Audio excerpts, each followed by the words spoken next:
Sous la direction d'Ibrahim Traoré, le Burkina Faso a franchi un tournant historique. En unissant son pays avec le Mali et le Niger, il a créé une alliance militaire sans précédent dans la région. Cette coalition audacieuse défie les puissances coloniales et les insurgés djihadistes, en redéfinissant la dynamique du Sahel.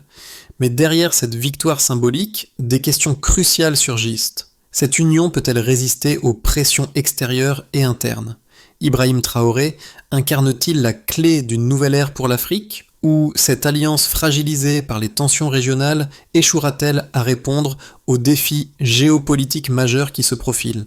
L'unité militaire du Burkina Faso, du Mali et du Niger, dirigée par Ibrahim Traoré, marque un tournant géopolitique pour l'Afrique de l'Ouest. Ce n'est pas seulement une alliance militaire, c'est un défi direct aux anciennes puissances coloniales et une tentative de redéfinir les rapports de force dans le Sahel. Les enjeux sont colossaux. Peut-on réellement créer une coalition durable capable de résister aux insurgés djihadistes et aux pressions géopolitiques externes ? Traoré a d'ores et déjà prouvé sa capacité à unifier des nations fragilisées par des années de conflits internes. Mais cette alliance doit maintenant faire face à des adversaires puissants, tant internes qu'externes. La souveraineté africaine est-elle véritablement possible dans un monde où les puissances mondiales tentent de reprendre leur influence sur la région ? L'avenir de cette union militaire dépendra de sa capacité à maintenir l'unité interne tout en relevant les défis géopolitiques mondiaux. L'existence même de cette alliance et sa durabilité sont à la croisée des chemins. Ibrahim Traoré et ses alliés auront-ils les moyens de réaliser une Afrique indépendante et résiliente ? Le 29 janvier 2025, un événement marquant a changé la dynamique du Sahel. Ibrahim Traoré, capitaine du Burkina Faso, a guidé son pays, ainsi que le Mali et le Niger, dans une alliance militaire inédite. Ce geste n'était pas simplement une réponse aux menaces djihadistes croissantes dans la région, mais un signal fort envoyé à la communauté internationale. L'Afrique, et particulièrement le Sahel, est prête à prendre son destin en main. La force militaire combinée de l'Alliance des États du Sahel, forte de 4 000 soldats, dont 35 000 venant du Burkina Faso, 26 000 du Mali et 27 000 du Niger, constitue une réponse impressionnante à la montée en puissance des groupes djihadistes. Mais au-delà de la simple puissance militaire, c'est un changement stratégique majeur. Cette union a été rendue possible grâce à un leadership audacieux de Traoré. Unifiant non seulement son propre pays, mais aussi ses voisins, il a forgé une alliance robuste qui réagit avec une rapidité inédite face aux menaces internes et externes. D'un point de vue militaire, cette alliance a mis en place des structures de commandement unifiées, intégrant des capacités de renseignement et de défense commune. Le soutien aérien, composé de 90 avions et 70 hélicoptères, a considérablement renforcé la capacité de frappe de l'Alliance. Cette synergie a permis des opérations militaires coordonnées et efficaces, mais les défis restent immenses. Si l'Alliance des États du Sahel a réussi à repousser certaines attaques djihadistes, elle doit faire face à une double pression. D'un côté, la menace constante des insurgés, notamment l'État islamique au Grand Sahara, qui contrôle encore une grande partie du territoire, et de l'autre, les puissances internationales, principalement l'Occident, qui cherchent à limiter l'influence croissante de cette coalition. Le soutien de la Russie, de la Chine et de la Turquie a été déterminant pour moderniser l'armement de l'Alliance, mais ce soutien est perçu comme une nouvelle forme de dépendance pour l'Afrique, qui devra naviguer habilement dans un environnement géopolitique complexe. En somme, l'avenir de cette alliance dépendra de sa capacité à maintenir sa cohésion face à des pressions internes et externes croissantes. Ibrahim Traoré, capitaine du Burkina Faso, est sans doute l'un des leaders les plus audacieux et controversés du Sahel. Son ascension rapide au pouvoir en 2022, après un coup d'État, a marqué un tournant dans un pays en proie à l'instabilité politique et aux attaques djihadistes. Cependant, au-delà de son leadership militaire, c'est sa capacité à unir des nations fragilisées qui le distingue. En guidant son pays vers une alliance avec le Mali et le Niger, il a créé une coalition solide qui promet de résister aux défis internes et externes. Cette alliance a d'abord été une réponse à la montée des groupes djihadistes dans la région, mais elle est devenue bien plus que cela. Ibrahim Traoré, en unifiant ces nations, a insufflé un nouvel espoir aux populations locales qui souffraient depuis trop longtemps des conflits internes et des ingérences extérieures. Il incarne désormais un symbole de résistance face à l'influence coloniale et d'autodétermination pour l'Afrique. Cependant, ce leadership n'est pas sans risque. Traoré doit maintenant naviguer dans un environnement diplomatique tendu où les puissances occidentales, en particulier la France et les États-Unis, surveillent de près cette évolution. La pression internationale pourrait remettre en question la stabilité de cette alliance. De plus, les tensions internes au sein de l'alliance, notamment avec le Mali et le Niger, sont à surveiller de près. Le succès de Traoré dépendra de sa capacité à maintenir cette cohésion tout en résistant aux pressions géopolitiques extérieures. Le 29 janvier 2025, la dynamique de l'Afrique de l'Ouest a été radicalement modifiée. Ibrahim Traoré, à la tête du Burkina Faso, a annoncé la formation de l'Alliance des États du Sahel avec le Mali et le Niger. Cette décision a marqué un point tournant dans l'histoire de la région où l'instabilité, les conflits internes et les menaces djihadistes ont façonné le quotidien des populations. Traoré a compris qu'unir ces trois nations en une force militaire commune était la seule réponse efficace aux crises croissantes. Le Burkina Faso, après des années de lutte contre les insurgés djihadistes, a contribué à cette alliance avec 35 000 soldats, tandis que le Mali et le Niger ont respectivement fourni 26 000 et 27 000 hommes. La création de cette force militaire combinée de 4 000 soldats, avec 300 chars, 470 véhicules blindés et 220 pièces d'artillerie, a immédiatement renforcé la position stratégique de l'Alliance.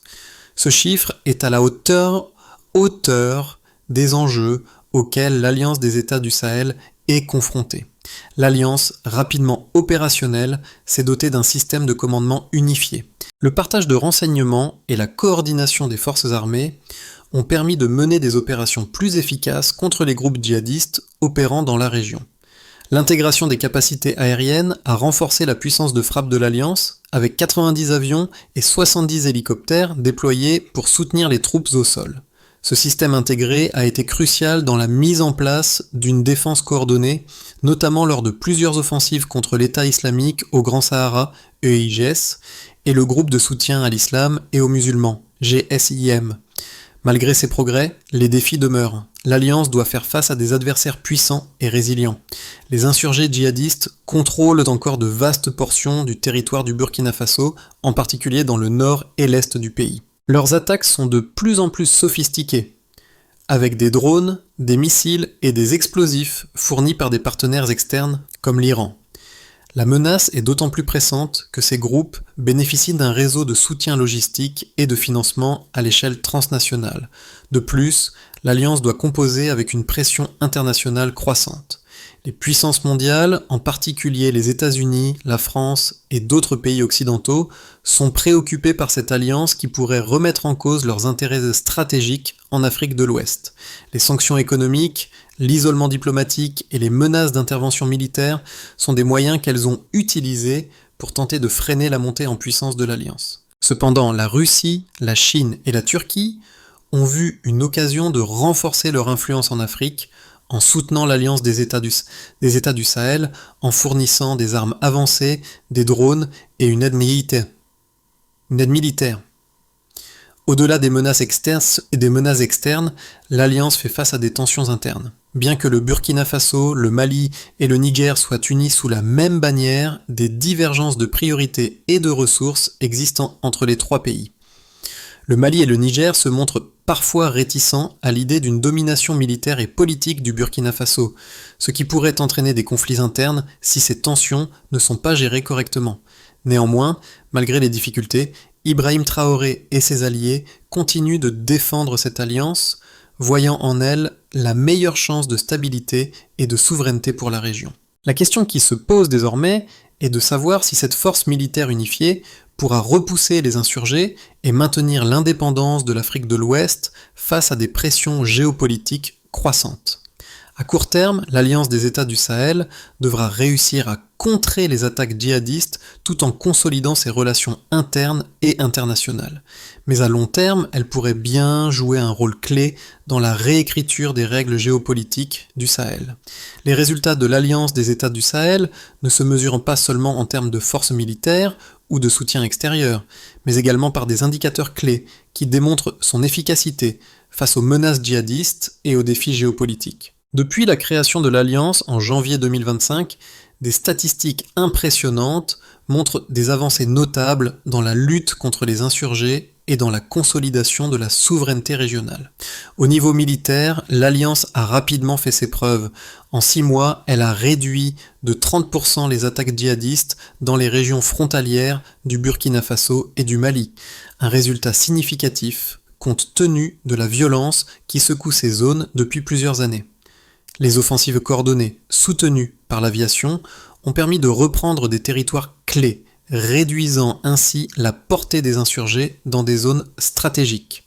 En outre, l'intégration des capacités de renseignement des 3 pays membres a permis une coordination plus fluide et une meilleure réactivité face aux menaces. Une autre donnée clé est le taux de participation locale dans les efforts de défense. L'adhésion des populations locales à l'Alliance des États du Sahel est particulièrement notable.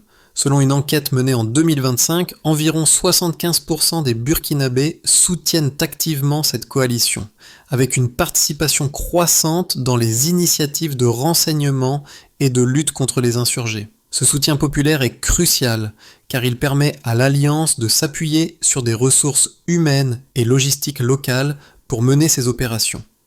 En termes d'équipement militaire, les chiffres sont également éloquents. Le soutien de la Russie, de la Chine et de la Turquie a permis d'améliorer de manière significative les capacités de l'Alliance. Le nombre d'avions et d'hélicoptères a été doublé, ce qui a permis une couverture aérienne renforcée pour les troupes au sol. L'introduction de nouvelles technologies, comme les drones et les systèmes de surveillance sophistiqués, a également amélioré la capacité de l'Alliance à anticiper et à réagir rapidement aux menaces. Au niveau économique, l'Alliance a fait face à des défis considérables. Le Burkina Faso, le Mali et le Niger ont tous les 3 des économies fragiles, affectées par les conflits et les sanctions internationales. Cependant, le soutien financier de partenaires comme la Chine a permis d'investir dans des infrastructures essentielles, notamment des routes et des systèmes de communication. Ces investissements sont vitaux pour garantir la stabilité à long terme et améliorer les conditions de vie des populations locales. Cependant, les défis demeurent. Bien que l'Alliance ait pu réaliser des avancées en matière de sécurité, les tensions internes persistent, notamment entre le Burkina Faso, le Mali et le Niger. Ces tensions sont particulièrement visibles dans les zones frontalières, où les ressources naturelles et la gestion des zones contrôlées sont des enjeux sensibles. L'équilibre au sein de l'Alliance sera mis à l'épreuve dans les mois à venir. De plus, les sanctions économiques imposées par l'Occident pèsent toujours sur l'économie des pays membres, bien que l'Alliance ait réussi à diversifier ses partenariats. Le succès de l'Alliance des États du Sahel repose sur 2 arguments principaux: la force militaire unifiée et la volonté de créer une alternative à l'ingérence des puissances extérieures. D'un côté, la coalition militaire combinée, avec ses 88 000 soldats, son matériel moderne et son système de commandement unifié, offre une réponse puissante aux menaces djihadistes. Les progrès réalisés dans la lutte contre les insurgés, notamment la réduction des attaques djihadistes de 30% dans certaines zones du Burkina Faso et du Mali, sont des preuves concrètes de l'efficacité de cette alliance. Ces succès sont d'autant plus impressionnants que les groupes djihadistes sont soutenus par des réseaux transnationaux et des puissances comme l'Iran, qui leur fournissent des armes et des drones. D'un autre côté, la volonté d'Ibrahim Traoré et de ses alliés de créer une Afrique plus indépendante et souveraine face aux anciennes puissances coloniales et aux superpuissances mondiales ne doit pas être sous-estimée. Traoré incarne un modèle de résistance face à l'influence étrangère et l'Alliance des États du Sahel a été conçue comme un moyen de résister aux pressions géopolitiques et externes. Le soutien militaire de la Russie, de la Chine et de la Turquie est un atout stratégique qui permet à l'Alliance de se moderniser et de renforcer ses capacités face aux défis internes. Ce soutien extérieur a permis à l'Alliance de se doter de drones, d'avions, de véhicules blindés et d'autres technologies avancées, renforçant ainsi sa position face aux puissances mondiales. Cependant, la question demeure. Ces succès seront-ils suffisants pour garantir la stabilité à long terme de l'Alliance ? Les tensions internes entre les membres de l'Alliance, notamment entre le Burkina Faso et ses voisins, le Mali et le Niger, risquent d'éroder la cohésion de cette coalition. Les divergences de priorités, notamment en ce qui concerne la gestion des ressources naturelles et la domination politique, sont des points de friction qui pourraient fragiliser l'unité de l'Alliance si elles ne sont pas traitées de manière adéquate. De plus, l'ingérence des puissances mondiales, même si elle est contestée, pourrait créer des tensions géopolitiques qui affaibliront la position de l'Alliance à long terme. L'Alliance des États du Sahel a franchi un point crucial en 2025. Alors que les menaces externes et internes continuaient de croître, l'unité entre le Burkina Faso, le Mali et le Niger s'est renforcée, mais avec une vérité incontestable. Cette alliance ne sera pas sans défi à long terme. La question qui se pose maintenant est simple mais essentielle. Cette coalition militaire réussira-t-elle à dépasser ses propres divergences internes et à résister aux pressions extérieures ? Les succès obtenus par l'Alliance dans la lutte contre les insurgés, notamment la réduction des attaques djihadistes, sont indéniables, mais l'unité de l'Alliance reste fragile. Les tensions entre le Burkina Faso, le Mali et le Niger sont palpables, particulièrement en ce qui concerne la gestion des ressources naturelles et la prise de décisions stratégiques. Ces différends risquent de fragiliser la cohésion de cette coalition si elles ne sont pas rapidement abordées. De plus, malgré les soutiens internationaux, notamment de la Russie et de la Chine, les pressions diplomatiques et économiques de l'Occident continuent de croître. L'avenir de l'Alliance dépendra donc de sa capacité à naviguer entre ces défis internes et externes tout en consolidant sa position face à des adversaires puissants. L'Alliance des États du Sahel représente bien plus qu'une simple coalition militaire entre le Burkina Faso, le Mali et le Niger. C'est un tournant géopolitique majeur pour l'Afrique de l'Ouest avec des conséquences profondes, non seulement pour les pays membres, mais aussi pour la stabilité de la région et de l'Afrique dans son ensemble. Depuis la formation de l'Alliance en janvier 2025, la situation géopolitique du Sahel a évolué de manière significative. D'une part, les avancées militaires concrètes ont permis à l'Alliance de regagner plusieurs territoires stratégiques, notamment dans le nord du Burkina Faso, du Mali et du Niger, où les groupes djihadistes avaient un contrôle significatif. La réduction de ces attaques djihadistes de 30% en 6 mois est un signe prometteur, renforçant la position de l'Alliance dans la région. Cependant, les défis ne sont pas absents. Si la lutte contre les insurgés semble sur la bonne voie, des tensions internes commencent à apparaître entre les 3 pays membres. Les divergences sur la gestion des ressources naturelles, telles que les mines d'or et d'autres richesses du sous-sol, ainsi que des divergences politiques sur la direction stratégique de l'Alliance, risquent d'affaiblir l'unité de cette coalition militaire. Bien que la coopération militaire soit forte, l'unité politique reste fragile, et ces tensions internes pourraient être un frein à la continuité de l'Alliance à long terme.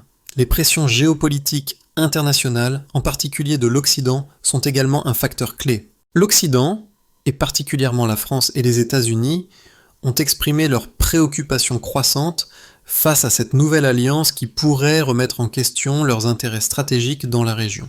Les sanctions économiques, l'isolement diplomatique et les menaces d'intervention militaire sont des moyens utilisés pour tenter de freiner la montée en puissance de l'alliance. Cependant, l'alliance a su trouver de nouveaux alliés, en particulier la Russie, la Chine et la Turquie, qui apporte un soutien militaire et économique important, permettant à l'Alliance de renforcer ses capacités face aux menaces externes. Quant à l'impact sur la population locale, les premiers signes sont positifs. En 2025, environ 75% des Burkinabés soutiennent l'Alliance des États du Sahel, une statistique qui témoigne d'une légitimité populaire croissante pour cette initiative. Ce soutien est crucial pour permettre à l'Alliance de s'appuyer sur des ressources humaines locales, ce qui est essentiel pour son efficacité sur le terrain. Les populations locales, fatiguées par des années de guerre et d'instabilité, perçoivent l'Alliance comme une lueur d'espoir pour un avenir plus stable. Le plus grand défi à venir pour l'Alliance réside dans sa capacité à maintenir sa cohésion interne tout en faisant face à des adversaires extérieurs. Les tensions politiques internes, les difficultés économiques et la pression diplomatique croissante de l'Occident pourraient fragiliser l'Alliance à long terme. L'Alliance devra naviguer entre ces tensions tout en consolidant ses succès militaires pour garantir sa durabilité. À l'horizon de 6 à 12 mois, l'Alliance des États du Sahel pourrait connaître plusieurs trajectoires, selon la manière dont elle gérera les défis internes et externes. 3 scénarios principaux se dessinent. Un scénario de consolidation, un scénario optimiste et un scénario de déstabilisation. Scénario 1, consolidation et stabilité relative. Si l'Alliance parvient à maintenir l'unité interne et à résoudre ces divergences, la région pourrait connaître une période de relative stabilité. En consolidant les gains réalisés contre les djihadistes et en renforçant les liens politiques entre le Burkina Faso, le Mali et le Niger, l'Alliance pourrait réussir à maintenir sa position stratégique face aux pressions extérieures. L'intégration de nouvelles forces militaires, ainsi que le soutien international de pays comme la Russie et la Chine, pourrait permettre à l'Alliance de renforcer ses capacités et d'assurer la sécurité régionale. Les pays membres pourraient également renforcer leur coopération économique et sociale, mettant en place des infrastructures communes pour soutenir le développement durable de la région. Cela pourrait être un modèle pour d'autres pays africains cherchant à affirmer leur souveraineté. Scénario 2. Optimisme et expansion régionale. Dans ce scénario, l'Alliance non seulement maintient sa stabilité, mais elle élargit son influence dans toute l'Afrique de l'Ouest. Le soutien populaire reste élevé, et l'Alliance parvient à intégrer des pays voisins comme le Tchad et l'Algérie, créant ainsi une zone de sécurité plus large et plus résiliente face aux menaces djihadistes. Les tensions internes au sein de l'Alliance, bien qu'existantes, sont gérées de manière proactive, et les différends politiques sont résolus par des négociations et un partage équitable des ressources. Cette expansion régionale pourrait également entraîner une diminution de la dépendance à l'égard des puissances extérieures, en renforçant la coopération au sein de l'Union africaine et en attirant des investissements économiques pour favoriser une croissance autonome. Scénario 3. Déstabilisation et tensions internes. Le scénario le plus sombre envisage une montée des tensions internes au sein de l'Alliance. Les divergences de priorité entre le Burkina Faso, le Mali et le Niger pourraient se creuser davantage, notamment concernant la gestion des ressources naturelles et la distribution du pouvoir militaire et politique. Cela pourrait aboutir à des fractures au sein de l'Alliance, la rendant vulnérable aux attaques extérieures et à l'influence de puissances étrangères. Parallèlement, la pression diplomatique de l'Occident pourrait s'intensifier, conduisant à des sanctions économiques et à un isolement diplomatique accru. Si l'Alliance ne parvient pas à surmonter ces tensions et à maintenir sa cohésion, la situation pourrait dégénérer en un conflit interne, affaiblissant sa position dans la région. Dans chacun de ces scénarios, la capacité d'Ibrahim Traoré et des autres leaders de l'Alliance à naviguer dans cet environnement complexe sera essentielle pour garantir l'avenir de la région. Pour les populations du Sahel, l'Alliance des États du Sahel représente un espoir renouvelé, mais aussi un défi majeur. Les Burkinabés, les Maliens et les Nigériens ont enduré des années de guerre, de déplacements forcés et d'insécurité. Aujourd'hui, une large part de la population voit dans l'Alliance une chance de retrouver la paix et la stabilité. Selon des sondages réalisés en 2025, environ 75% des Burkinabés soutiennent activement la coalition, percevant cette initiative comme une opportunité pour reconstruire leur pays et leur avenir. Cependant, ce soutien populaire est fragile. Les défis auxquels les pays de l'Alliance sont confrontés sont colossaux. Des groupes djihadistes toujours actifs, une pression géopolitique croissante, des tensions internes qui menacent l'unité de la coalition et une situation économique difficile et difficile. Les citoyens du Sahel, bien qu'optimistes, sont conscients des risques liés à la pérennité de cette alliance. Leur avenir dépend de la capacité de l'alliance à naviguer entre ces défis tout en assurant une stabilité durable. L'Alliance des États du Sahel, pour maintenir ce soutien populaire et garantir sa résilience, devra veiller à ce que les populations locales continuent de se sentir intégrées dans le processus. Cela implique non seulement la poursuite de la lutte contre les djihadistes, mais aussi la mise en œuvre de projets de développement économique, d'infrastructures et de services publics essentiels. Une véritable coopération avec la population civile est cruciale pour que cette initiative dépasse le cadre militaire et devienne un projet de renouveau pour toute la région. Le défi est de taille, mais le potentiel d'un Sahel plus stable et plus autonome est à portée de main. Les mois à venir seront déterminants pour l'avenir de l'Alliance et de la région elle-même. Pour garantir la pérennité de l'Alliance et des États du Sahel et son impact positif sur la région, plusieurs étapes doivent être suivies. D'abord, la consolidation de l'unité interne entre le Burkina Faso, le Mali et le Niger est essentielle. Les leaders de l'Alliance doivent mettre en place des mécanismes de dialogue continu pour résoudre les tensions internes et s'assurer que les divergences sur les ressources naturelles et la distribution du pouvoir sont traitées de manière équitable. Un système de gouvernance transparent et une gestion partagée des ressources renforceront la cohésion et la confiance entre les membres. Ensuite, l'Alliance doit renforcer sa coopération avec les populations locales. Les initiatives visant à améliorer les conditions de vie des civils, tels que l'accès aux services de santé, l'éducation et les infrastructures de base, seront cruciales pour maintenir le soutien populaire. Une stratégie de développement durable incluant la construction de routes, la fourniture d'eau potable et l'amélioration des systèmes agricoles pourrait considérablement améliorer la résilience des pays membres face aux menaces extérieures. Une autre étape clé est l'intégration de nouvelles puissances régionales et internationales dans le processus. Bien que l'Alliance ait reçu un soutien significatif de la Russie, de la Chine et de la Turquie, il est également important de maintenir un équilibre avec les partenaires occidentaux. La diplomatie doit jouer un rôle crucial dans la gestion des relations extérieures, notamment en apaisant les tensions avec l'Occident et en recherchant des accords économiques et militaires bénéfiques à long terme. Enfin, pour assurer une sécurité durable, l'Alliance doit investir davantage dans ses capacités militaires et de renseignement. Le renforcement des forces armées, la formation continue des troupes et la modernisation des équipements militaires sont essentiels pour répondre aux menaces djihadistes croissantes. L'introduction de nouvelles technologies et de systèmes de surveillance sophistiqués renforcera également la capacité de l'Alliance à anticiper et à répondre aux attaques à venir. L'Alliance des États du Sahel, incarnée par Ibrahim Traoré, n'est pas simplement une réponse militaire aux menaces djihadistes. Elle est le symbole d'une Afrique qui se redéfinit et qui se bat pour son indépendance, sa souveraineté et son avenir. Le Burkina Faso, le Mali et le Niger, autrefois fragilisés par des années de guerre, sont aujourd'hui unis sous une même bannière, mais l'enjeu dépasse de loin l'aspect militaire. Il s'agit de reconstruire un Sahel où les peuples, longtemps pris en étau par les ingérences extérieures, peuvent désormais rêver d'un avenir prospère et stable. Ibrahim Traoré, par son leadership audacieux, incarne cette nouvelle vision, mais il ne porte pas seul cette lourde responsabilité.